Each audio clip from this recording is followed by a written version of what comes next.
സ്ത്രീ സൗഹൃദവും സ്ത്രീ സുരക്ഷിതത്വവും ഒക്കെ ഉറപ്പുവരുത്തുന്ന ഒരു നിയമ സംവിധാനം നമുക്കുണ്ട്. മുമ്പൊക്കെ നമ്മളിങ്ങനെ കേട്ടുകേൾവിയും അല്ലെങ്കിൽ ഊഹാമോഹവും എന്നൊക്കെ വിചാരിച്ചിരുന്ന പല കാര്യങ്ങളും ജസ്റ്റിസ് ഹേമ അടിവരയിട്ട് അത് ഉറപ്പിച്ച് ഇങ്ങനെ സംഭവിക്കുന്നുണ്ട്. അവിടെ പക്ഷേ ഉള്ള ഒരു പ്രശ്നം വന്നത്, ഇവിടെ പലരും സർക്കാരിനെ കുറ്റപ്പെടുത്തുമ്പോൾ ജസ്റ്റിസ് ഹേമ ഈ ഒരു റിപ്പോർട്ട് സമർപ്പിക്കുമ്പോൾ തന്നെ അതിൻ്റെ കൂടെ ഒരു ശക്തമായ ഒരു കത്തുകൂടി ഗവൺമെൻറ്റിന് നൽകിയിട്ടുണ്ട്. ഇതിനകത്തുള്ള പല മൊഴികളും ഒരുപാട് പേരുടെ സ്വകാര്യതകളുടെ വലിയ വെളിപ്പെടുത്തലുകളാണ്. മലയാള സിനിമയിൽ മുഴുവൻ ഇങ്ങനെയാണ് സംഭവിക്കുന്നതെന്ന് നമ്മുടെ മലയാള താരങ്ങളെ പോലും പിടിച്ചിരുത്തിക്കൊണ്ട് കേരളത്തിന് ഇത് അപമാനമായിട്ടൊന്നും ഞാൻ കരുതുന്നില്ല. ഇതൊരു കേരളത്തിൻ്റെ വലിയ മാതൃകയായിട്ടാണ് ഇപ്പോൾ കഴിഞ്ഞ ദിവസം തമിഴ്നാട്ടിൽ നിന്നൊക്കെയുള്ള ആവശ്യം വന്നിരിക്കുന്നത്. കേരളം ഇങ്ങനെ ഒരു വലിയ മാതൃക ചെയ്തിരിക്കുന്നു. സ്ത്രീകളുടെ ഒരു വലിയ ഒരു മുന്നേറ്റം എല്ലാ രംഗത്തും ഉണ്ടാകണമെന്ന് ആത്മാർത്ഥമായിട്ട് ആഗ്രഹിക്കുന്ന ഒരാളാണ്. പക്ഷേ ഇതിൽ ചില സ്ത്രീകളെങ്കിലും ഇതിനെ നുണയായി അല്ലെങ്കിൽ അവരൊരു അവസരവാദിയായിട്ട് ഈ ഒരു ചിലയിടങ്ങളിൽ പ്രവർത്തിക്കുന്നു എന്ന് തോന്നുന്നു. എല്ലാ സ്ത്രീകളും പറയുന്ന എല്ലാ കാര്യങ്ങളും ആണ് പൂർണ്ണമായും ശരിയെന്ന് അല്ലെങ്കിൽ അതാണ് സത്യമെന്നൊന്നും പറയാൻ പറ്റില്ല. ഇതിനകത്ത് ചില ബ്ലാക്ക് മെയിലിങ്ങുകളൊക്കെ ഉണ്ടെന്ന് പറയപ്പെടുന്നു. എങ്കിലും ഒരു ആരോപണം വരുമ്പോൾ അങ്ങനെ എന്തെങ്കിലും സ്ഥാനങ്ങളിലുള്ളവരൊക്കെ മാറി നിൽക്കട്ടെ, അവർ അഗ്നിശുദ്ധി വരുത്തി തിരിച്ചു വരട്ടെ.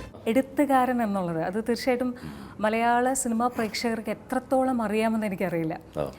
ആ ഒരു എഴുത്തുകാരൻ എന്നുള്ളൊരു മുഖം കൂടിയുണ്ട്. അതിനെക്കുറിച്ച് ഒരു രണ്ട് വാക്ക് പറഞ്ഞിട്ട് നമുക്ക് ബാക്കി. അല്ല, എഴുത്തുകാരൻ എന്ന് പറയുമ്പോൾ അങ്ങനെ ഒരു വലിയ എന്താ അങ്ങനെ എഴുത്തുകാരനായിട്ടൊന്നും ഞാൻ എന്നെ കുറിച്ച് കരുതുന്നില്ല. ഈ അടുത്ത കാലത്ത് മനസ്സിൽ തോന്നിയ ചില കാര്യങ്ങൾ, ചിലതിനെക്കുറിച്ചൊക്കെ പറയണമെന്ന് തോന്നിയ കാര്യങ്ങൾ ഈ പത്രമാധ്യമങ്ങളിൽ ഞാൻ എഴുതുമായിരുന്നു. അങ്ങനെ നമ്മുടെ പ്രധാനപ്പെട്ട പല പത്രങ്ങളിലും എഴുതിയ കുറേ ലേഖനങ്ങൾ.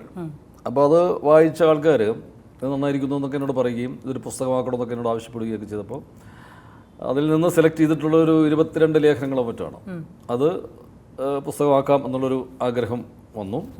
അങ്ങനെ DC ബുക്സാണ് ആ 22 ലേഖനങ്ങളുടെ സമാഹാരം ദൈവത്തിൻ്റെ അവകാശികൾ എന്ന് പറഞ്ഞ പേരിൽ അത് പബ്ലിഷ് ചെയ്തു.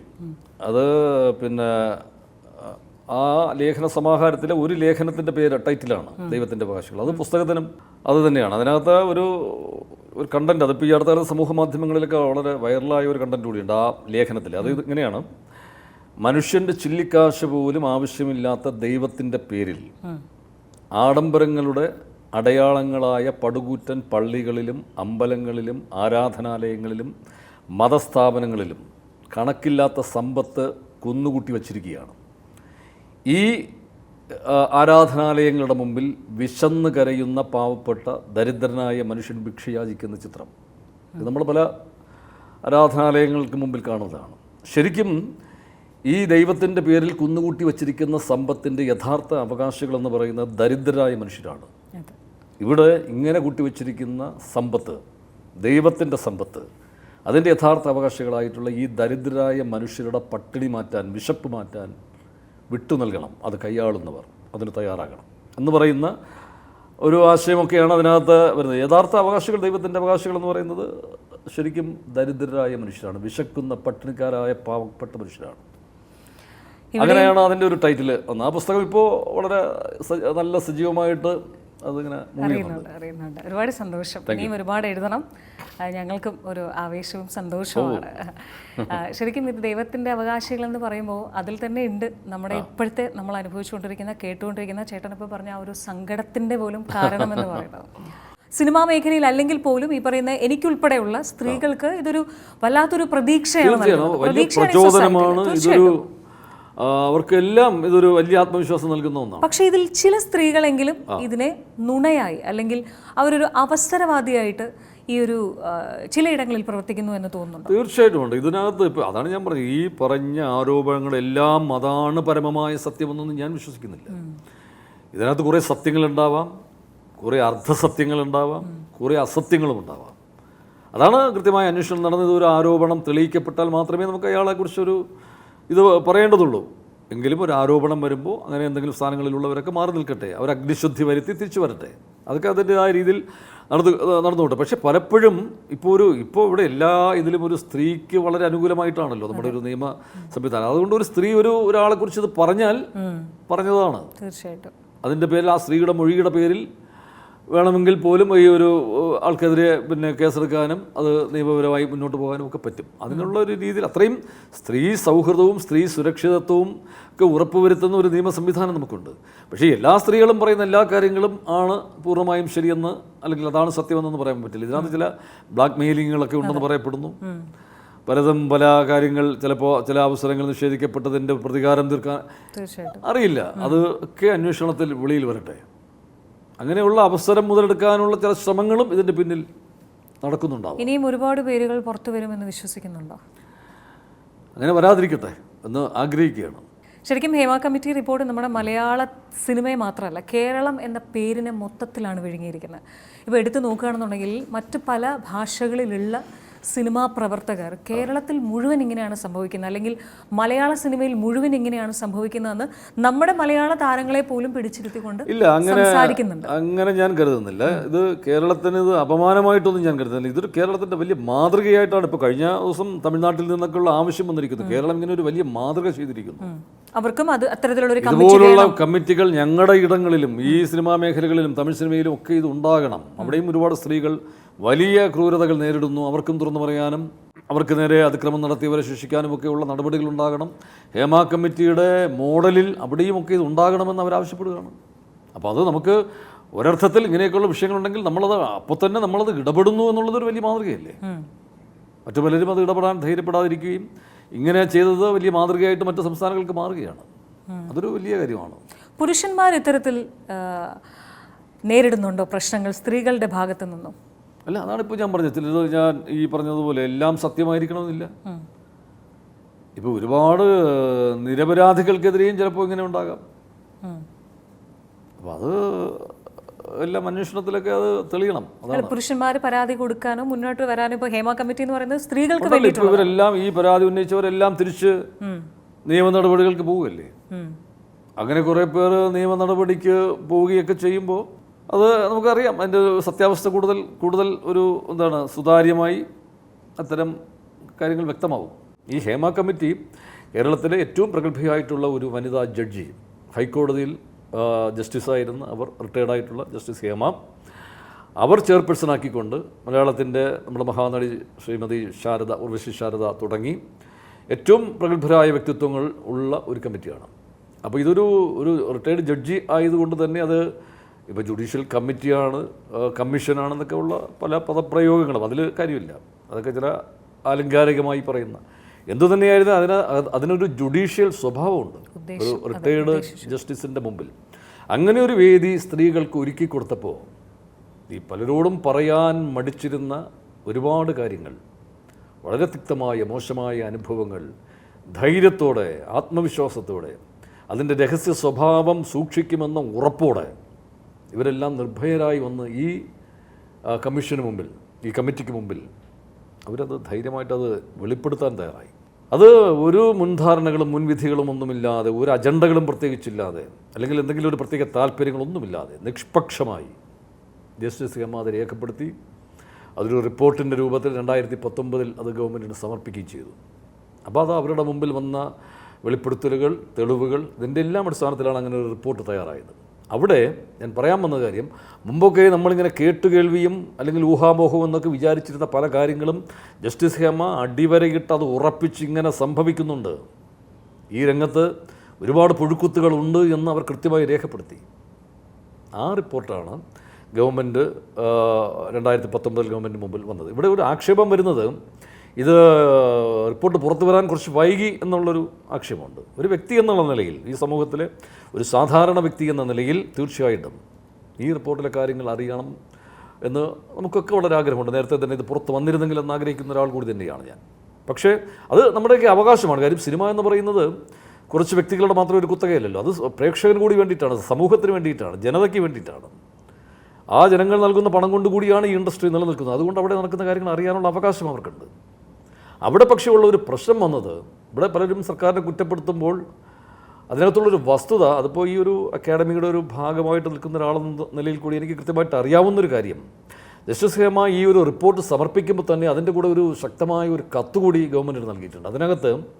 ഇതിനകത്തുള്ള പല മൊഴികളും ഒരുപാട് പേരുടെ സ്വകാര്യതകളുടെ വലിയ വെളിപ്പെടുത്തലുകളാണ്.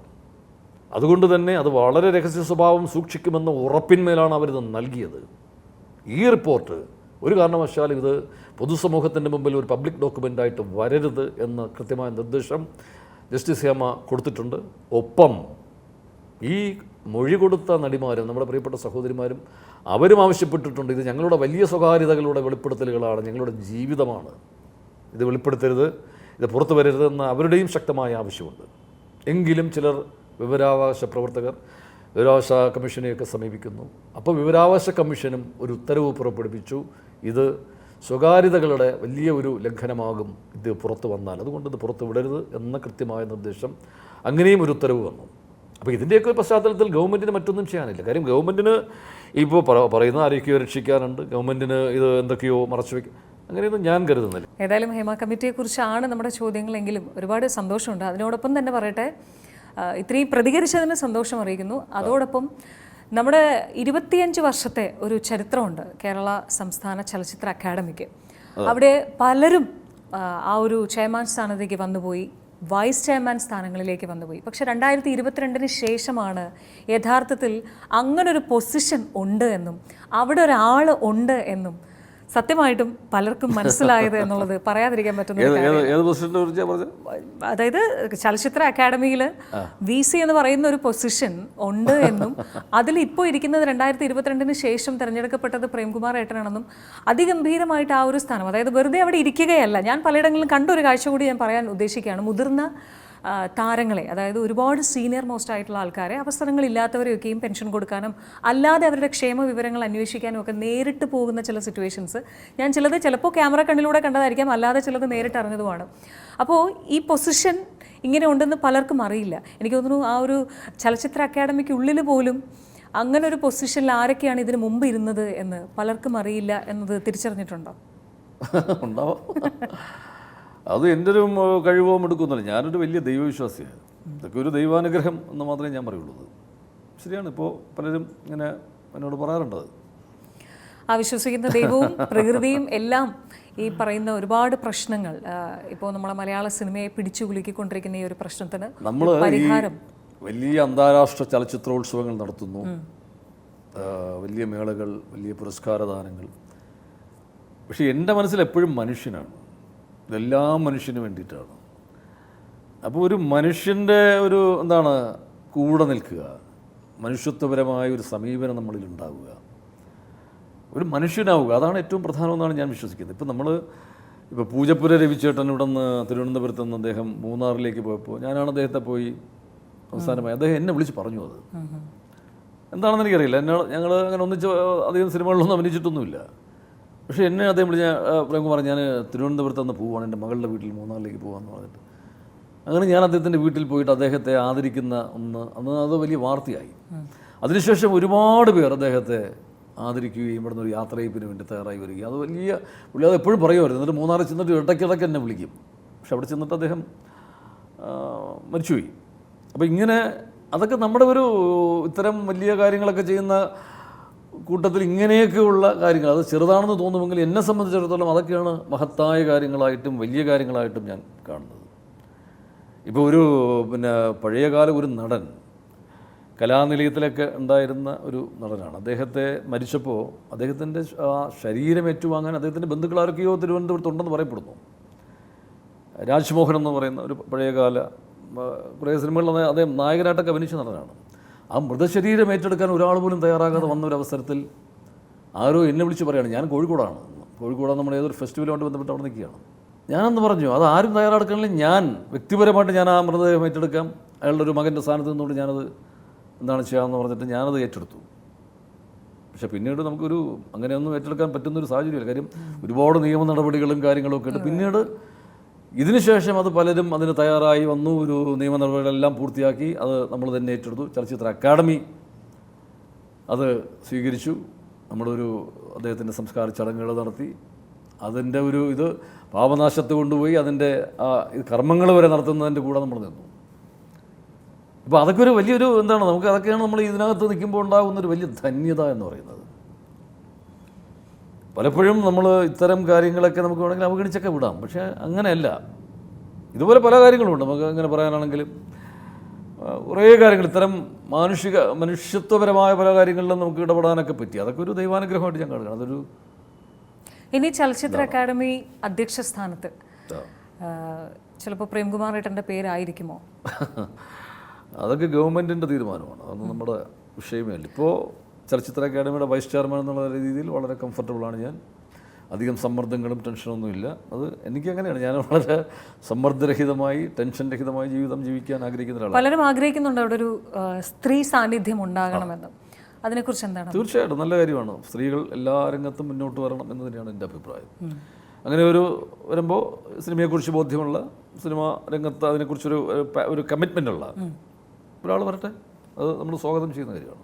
അതുപോലെ അമ്മയിൽ നിന്നും ഇത്തരത്തിൽ രാജി ഉണ്ടായ സ്ഥിതിക്ക് തീർച്ചയായിട്ടും അവിടെയും ജനങ്ങളുടേതുൾപ്പെടെ വളരെ വലിയ ശക്തമായിട്ടുള്ള ഇടപെടലുകൾ, അവിടെ വരേണ്ടത് ഇന്ന ആളാണ്, അല്ലെങ്കിൽ സ്ത്രീ സാന്നിധ്യം വരണം, ഇന്ന പേരുകൾ വരണം, അവരിങ്ങനെ കുറേ പേരുകൾ പറയുകയാണ്, അത് ചർച്ചകളാവുകയാണ്.